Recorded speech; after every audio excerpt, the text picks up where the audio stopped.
and welcome to Table Talks. Today we'll be talking about D&D as usual, but first I would like to introduce a special guest, Matt Powell. He is the venture agent. Two special guests. Emily's Oh, here too. yeah, Emily. You want to be in the video? Come here. No. All right. He is the venture agent for Pathfinder Society here at Trials and Treasures. You'll get in here eventually. Come on, Emily. Over here. There you go. You want to be in the video too? And our special guest, my daughter, Yeah. Emily. Yeah. Hello, Isn't she YouTubers. adorable? All right. So, Matt, what is it like in the Pathfinder Society? Pathfinder Society is awesome. I guess you can say it's with Pathfinder Society, it's what we call organized play. So it's unlike a regular sandbox campaign where players can just go around and do everything. It's a lot more streamlined. The rules behind the society restrict a lot of things that can be considered overpowered. You can leave. You can leave. Some of the traits and feats and prestige classes that you can get, if you were playing outside of the society in regular sandbox type or homebrew type campaign, aren't available to play in the society.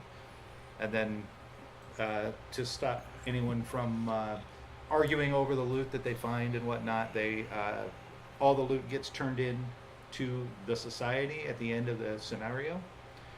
But then you have gold pieces on your that are assigned to your character to spend, and you can actually repurchase them.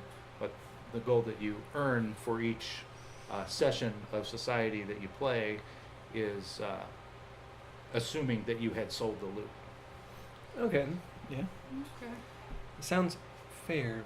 Yeah, It does. that's the thing. They try to make it fair because you can take your Pathfinder Society character to any sanctioned game anywhere in the world, provided you speak the language of the locals, and join into a game. Everybody is welcome to join in a table of Pathfinder Society, unless, of course, you've done something really horrible and gotten banned, which I think over the 10 years of Pathfinder Society, maybe 5 people have been banned.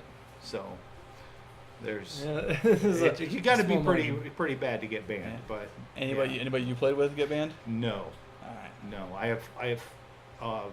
I've walked off of a table because of people that I felt should have been banned, but I've never. I can probably think of who. But No, actually, it was It's at not who I'm Gen thinking Con of? of all Oh, things. okay. It was at Gen Con, yeah. It's like, yeah, we not who I'm paid thinking of. Okay.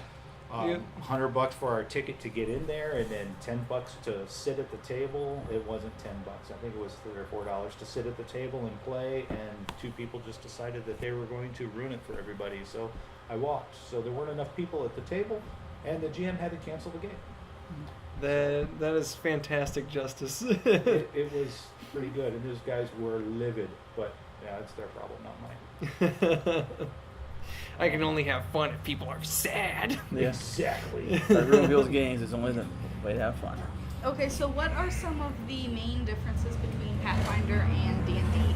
Well, Pathfinder was actually based on D&D 3.5 edition. Okay. It was when Wizards decided to make 4th edition.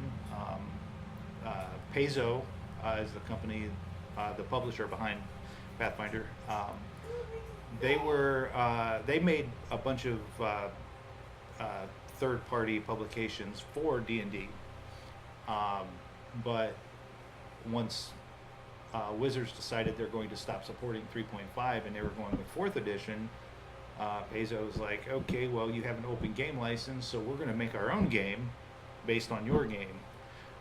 They did a few things to improve upon it, in my opinion. Some people don't like them, but the 3 biggest things that they did different was, like, they combined the jump and the tumble skills into acrobatics. They combined search and spot skills into perception. And the most interesting thing, and one of the mechanics that I like about Pathfinder is they added a thing called CMB and CMD, which is your combat maneuver base and your combat maneuver defense.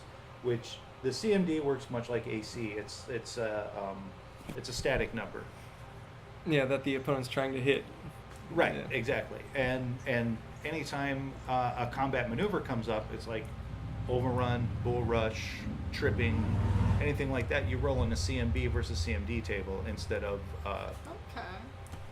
with 3.5. I think it was just, you just did it, and you had to surpass. There was. It was kind of awkward. Oof. Yeah, there were no clear special rules for special maneuvers like tripping, tackling, and stuff like that. Right.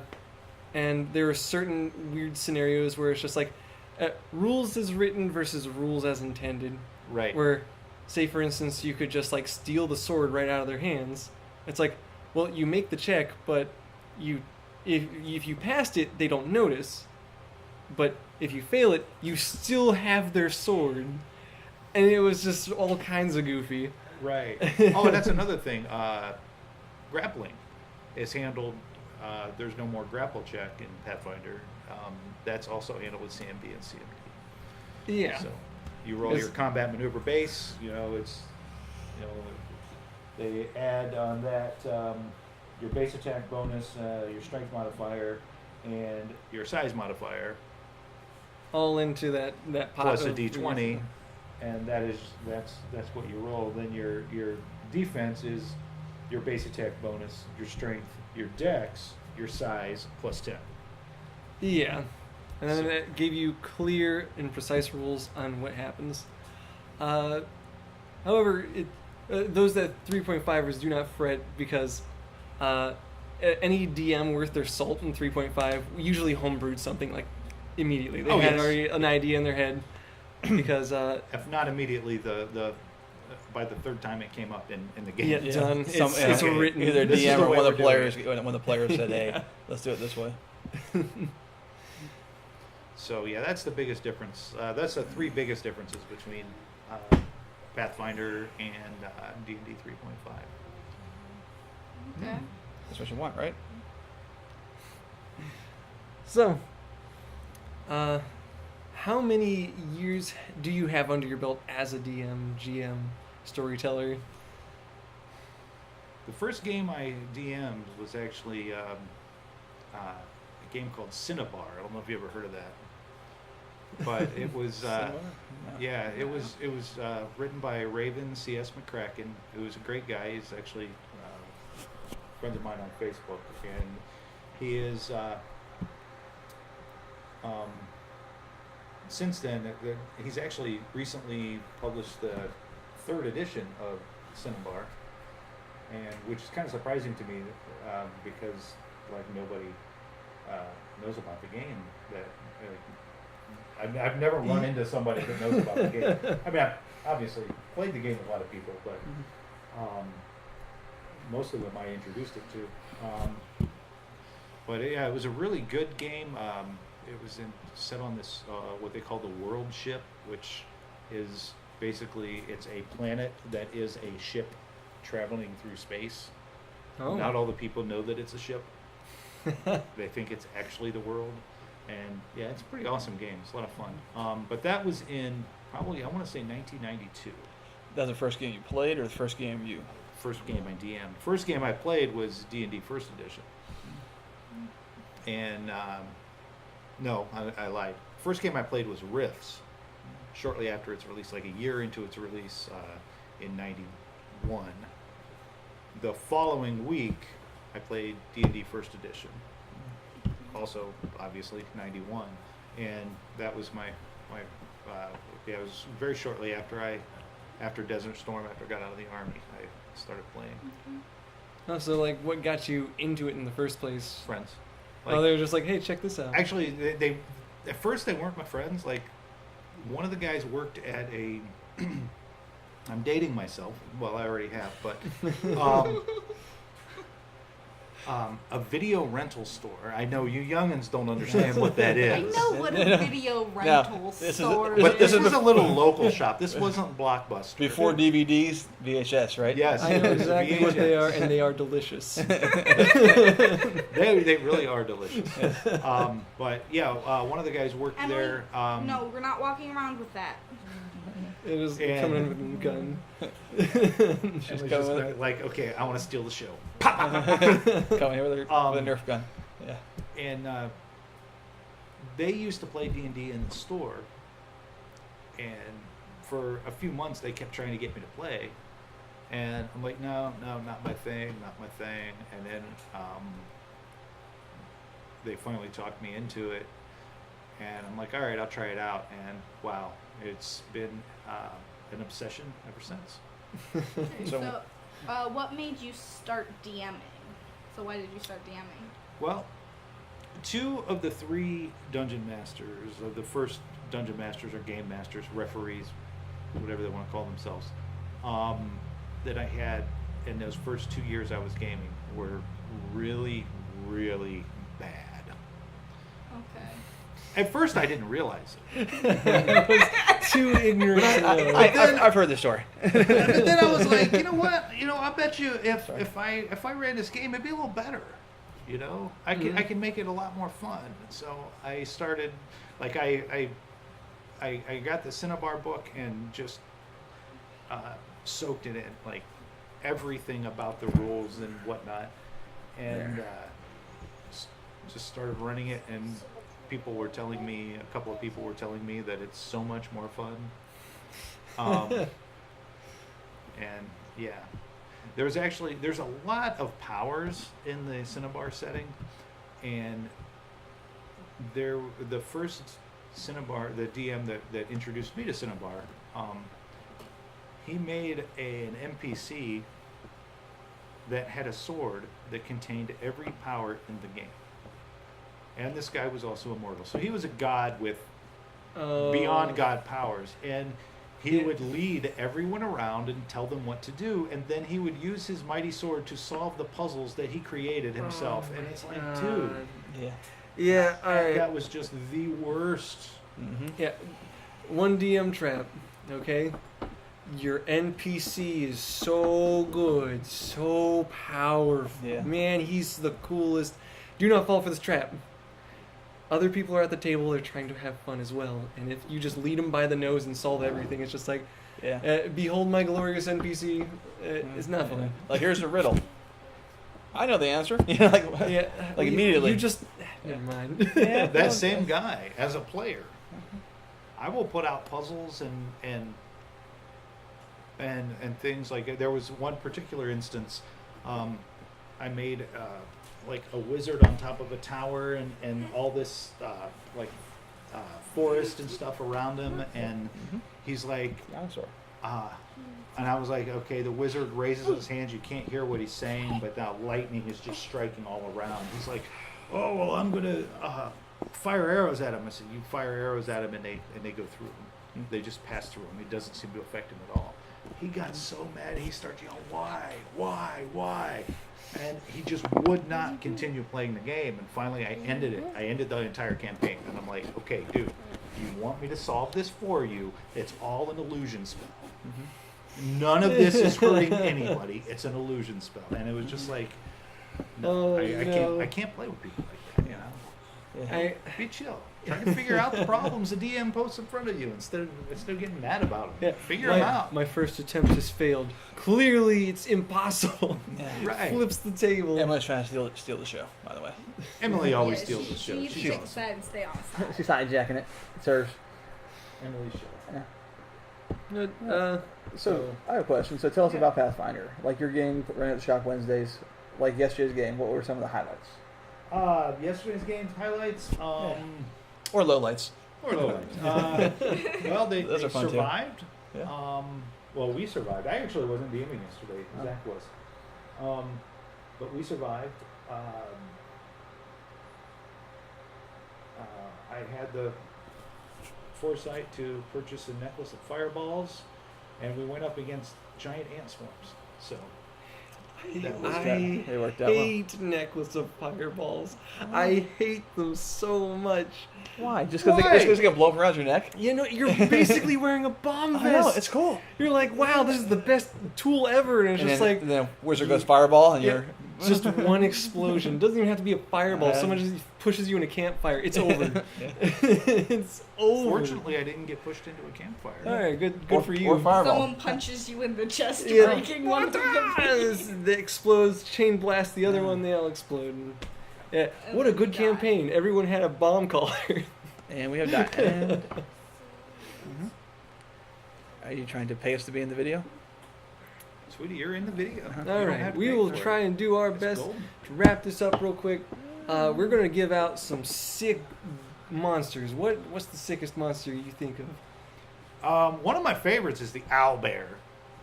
So classic. Yeah. Owlbears so are just classic. awesome. Yeah. Dragons, they're cool, but they're kind of overrated. You know, Yeah. it's like they're just too common. It's a good beginner finisher. Like for a beginner DM, it's just like you either have the crazy mad wizard in his tower, or X is possessed by a dragon. Where Right. you're like, hey, dragon. Does D&D, do the dragons in D&D, are they changelings? Do they, can they turn into a human form and walk around? I think in 3.5 Yeah. they can, The but I older- don't think they can in Fifth. No, I think they could in 3.5. I want to say first. they do have that ability in 5th edition. they? Like they have this innate casting and stuff like that. And polymorph is one of their Oh, yeah. things. They're just like, it's just another spell. Yeah, it used to be they could do it like way more often. I think almost at will in second and third edition. I might be recalling it incorrectly, but it's been a while since I've read through The 5th ed manual. manual. So, that's an aspect I like about dragons, and that's something I like to do with dragons when I bring them into a game that I've actually written. NPC. They comes will in. they will join up and hang out with and party with the players, and the players will never know that they're actually partying with the dragon until it's too late. Oh, that's until fantastic. they become a You dragon. know, and then Like, and there are sometimes that it may never happen, but if I feel the players are like everything is too easy, I haven't made it. And yeah, no sweat has come off their brow Yeah, yet. then okay, well then there's a dragon. Surprise. Yeah. I like running post-apocalyptic games too, with like scavengers and stuff. Oh, like limited resources. Yeah, that's because now survival is another aspect you have to tackle. It's just like, yes, you are a mighty warrior, but do you have water? It's like, Kill you and take your water, haha! But can you find it? yes, we have changed positions now. However, I don't think I have actually. No, you're moved. So let's change the path a little bit about D&D game. Tonight's game. Mm-hmm. We had a fun thing happen. oh, Yeah, I think Matt would like Monkey's this. paw. Yeah. Monkey's paw, yeah. How you never make wishes with an Ifrit? Like, I'm gonna break all three down. I'm done. Here they are. Oh my gosh, it was so hilarious. Yeah, okay, so Ifrit, for everybody that doesn't know, effectively genies. Angry genies that will take anything you wish and just twist the words. We'll Yeah. get into that in a second, but one of our newer players got 3 wishes. And he wouldn't let anyone else make Yeah. wishes, Yeah, and he no. wouldn't let anyone else speak. He for him. busted into this treasure room. He's like, sick, a bottle. And you know what he does? Grabs it, opens it. He's like, smoke comes out, the Ifrit's out. He rolls a percentile to see what happens because there's a chance, best case scenario, Ifrit just immediately just starts attacking him, right? Thank goodness. No, he rolled 93, which there was a 7% chance of it actually just granting 3 wishes. He got it. And boy, howdy. Well, let's start out first then. He's a Kenku. Yeah, Kenku. Can't speak. He just mimics and copies. Stuff he's already heard in his life.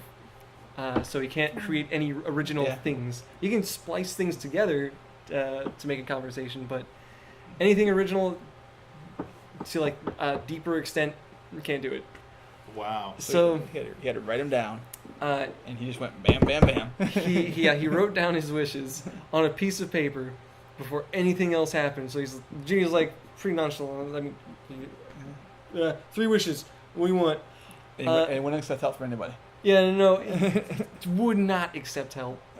So he was just overzealous. He 3 wishes down on a piece of paper, slaps it on over, and The wishes were, I want to I talk. want to speak. I want to speak. I want my son, Uh, and I want all of my loved ones. yeah, my family, To- my family Yeah, to my family never to age. not Should never age, including his pet crow. So, yes. Yes. All of this could be misinterpreted Very easily. easily. Like this genie didn't even have to try. Yeah, he was like, oh well, this is easy. I don't have to then make this whole like. Yeah. Okay, I'll give you the power to speak. There, you did it for 1 second. Congratulations. No. He was a new player, so I had to make sure I didn't absolutely ruin his character, because He has in probably what 3 months max. Yeah, which is like once every Thursday, like once a week. So he only has a couple sessions under his belt. Yeah. He couldn't have known, and as far as he knows about genies, as far as I know that he knows, is like Aladdin. Yeah, with like- the genie. You I was know, like, oh, And it Robin, was it's Robin Williams. it's He's cool. Robin Williams. He's what a cool. dude. And she's like, no, they're That's not like not that. They're How not like that at genies all. are in anything except Aladdin.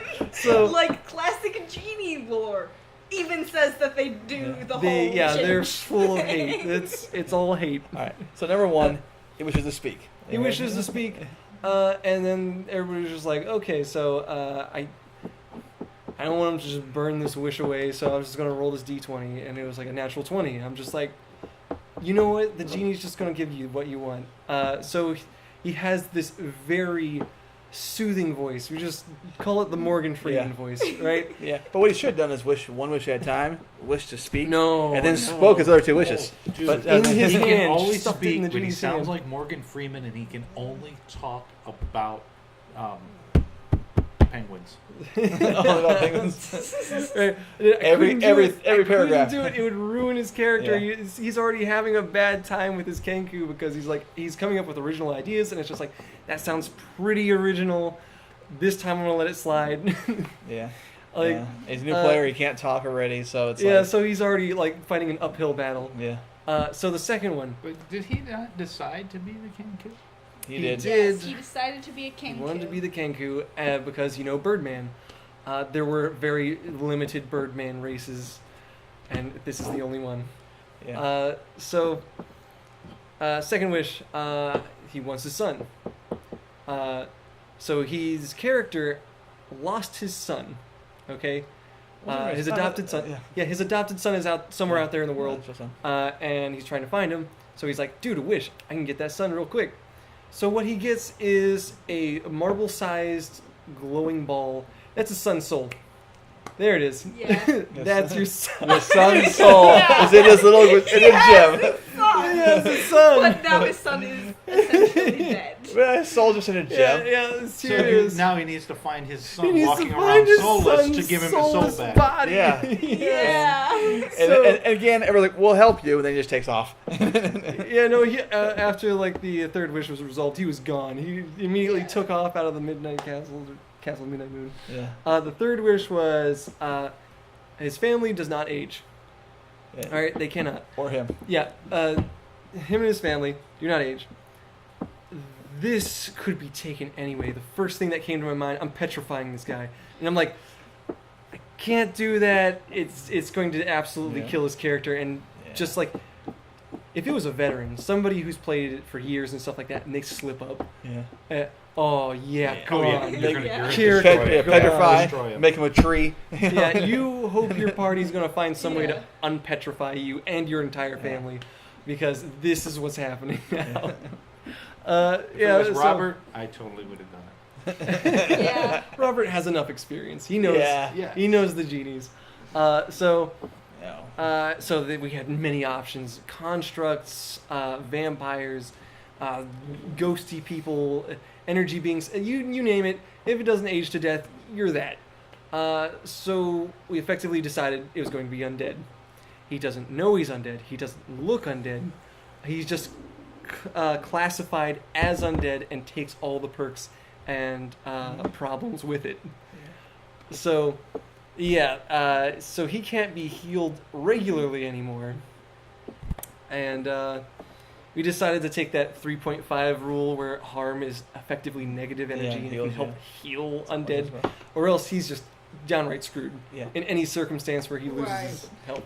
No, he's basically like a taxidermed bird now. Yeah, he's a walking taxidermy bird man. That's pretty awesome. Yeah. So he wasn't too happy about it. He was trying to get us to be more lenient, and it's like, no, you made wishes without listening to what anyone else had to say. Everyone at the table's just like, hold on. He's like, no, these are mine. He said, these are mine. These are my wishes, because he thought everybody was trying to steal his wishes from him, right? So he had to wish as fast as he could. Yeah. So my character's like, hey, you write it down.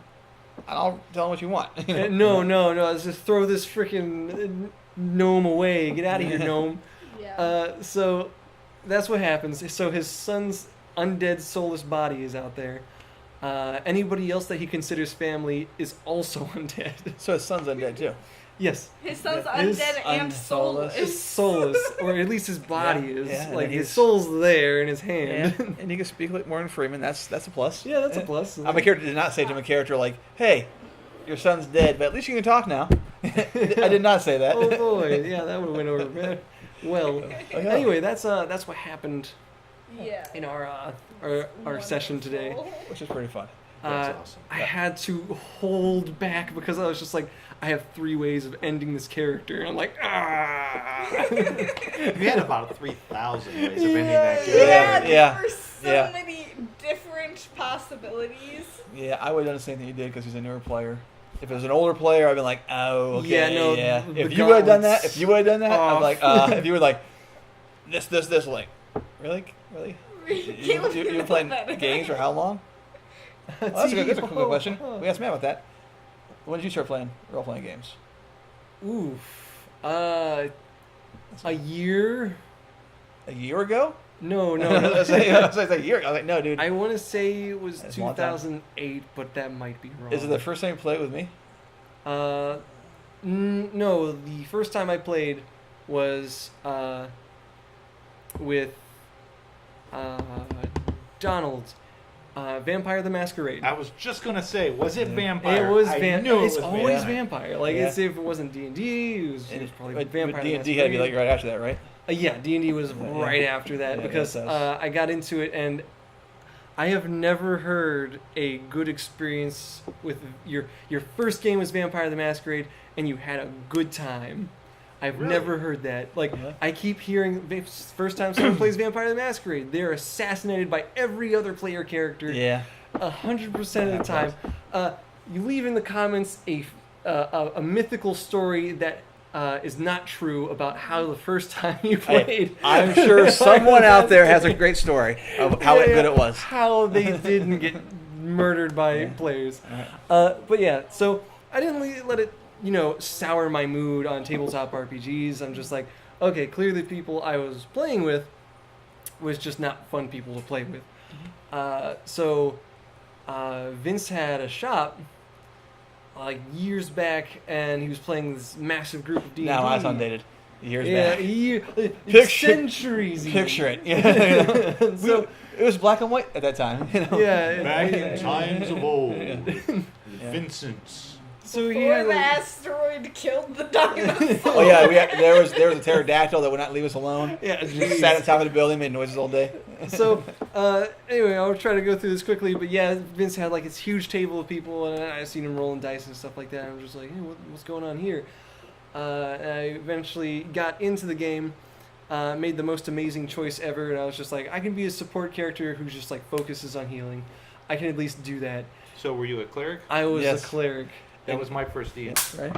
So, interesting story. Yeah, Qingling Fu was your first D&D character. Qingling Fu. Yes. The story is Caleb's character in my current game is as a cleric who's the son of his character from a game like 10 years ago. Oh, that's sweet. Yeah. So he's 1/4 orc because my first cleric was a half orc. And as a half elf. So he has an elven mother and a half orc, half human father. So he's quarter orc. quarter orc, quarter human, Yeah, we don't half of an elf. associate with our mother because my character is his half sister. Yeah, she's an elf. And she's a full elf. And her mother, of course, has to be the villain because that's what you do. Villainy. So yeah, that was my first D&D experience, and then I slowly realized over time that clerics were just like so good that like a lot of Dungeons and Dragons splats and settings were just like axe the cleric is dead. It's actually a part of the Pathfinder world is called Galarian, Mm-hmm. and there is part of Galarian where no divine powers are legal. If you are caught with a holy symbol of any sort, you are put to death. Period. Oh. That sounds interesting. If you were caught using any divine magic, you are put to death immediately. Like it's That's like the opposite of your game. Oh, yeah, arcane magic is my game. Arcane magic is kind of outlawed in the big cities. okay. Yeah. I can totally see that. Yeah. But yeah, this place it's like a home to atheists. Like if you're not an atheist, you're gonna die. Yeah. They must have had some serious divine problems. Yeah. Something. I really don't know the backstory of the reason behind that, actually. And for some reason, the name of the city escapes me right now. But And what world is this in? it's in Galarian Pathfinder Okay. world. I don't know where it is. So what was your first D&D game? Your first role-playing game? I think it was D&D, though. Yeah, it was D&D, and it was about a year ago in Caleb's one-shot. Actually, that wasn't my first D&D, my first role-playing game. My first role-playing game was Starfinder. Oh Yeah. at Which- the old shop. It was okay.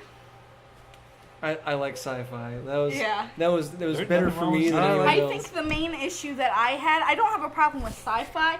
It was that I joined in like almost towards the end of the campaign, and for like the majority of what I play, I wasn't actually playing. I was sitting there because the character that I was part of an AI court, and it was the Moral Center.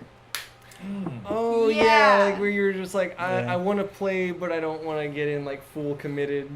And then it's just like, okay, Yes. yeah, all right. Easy thing for Yeah, you to do. and so for a while, I was just an AI core sitting dormant inside of my current boyfriend's pocket at the time. Right, And- giving moral advice. Yeah, giving moral advice and trying to keep him from basically looting Android bodies. Murder hoboing. Yeah, I Yeah. was trying to keep Murder him hoboing. That's murder hoboing. that's the whole. Is that part of the game? Yeah, and then it That- picked up and you actually Yeah. start playing an actual character with stats and Yeah. But then there was only like 2 or 3 sessions, and then we stopped because you changed locations, and then people got new jobs. yeah, and- everybody went everywhere. It's just like, Ooh, Just like the way most people, campaigns those people end. getting Yeah. jobs. Why does people go to work? people's lives Oh. have to continue. Yeah. And now we have a dinosaur flying on Niv Mizzet. That's Actually, that's a pretty cool setup. That is a very Yeah. cool setup. Too bad nobody else can see.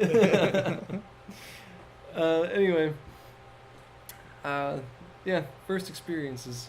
First Yeah, experiences. Vince, Vince, speaking what's of that, yours? Yeah, Vince. D&D 94 probably. I worked at McDonald's at the time and didn't play D&D. I knew what it was, never played. Some guy at work there, we weren't even friends, calls my house and was like, hey, want to play D&D today? And I was like, sure, even though we're not really friends. And then we became really good friends after that. Basically played D&D, second edition. First game we played, someone died. Second game I played, someone died. You have an Oh boy, incident second- with that. Yeah, it was like, Second oh, ed. wasn't me. But yeah, both games like, oh, somebody dies first game, boom, just done. He failed a will save or fortune save. Yeah. Done. That was second edition in a nutshell. Yeah. It was just save or die the game. Second game. It was horrifying. It was. Yeah, it second, sounds second game. horrifying. Second game. Critical hit. Dead. Yeah, oops, decapitated. It's like well, this is fun. Goodbye. Let's see. Wizard or sorcerer. I think wizard first time, and then paladin the second time. It was actually a lot of fun. Met some good friends that way. People I still talk to now. It was very. It was fun though. And then I DM'd about a year later because the guy was DMing, same friend. I was like, yeah, I'm tired of DMing. Anyone else want to DM? I was like, yeah, sure, I will. For a while. And I've started DMing. I've been DMing a lot since then.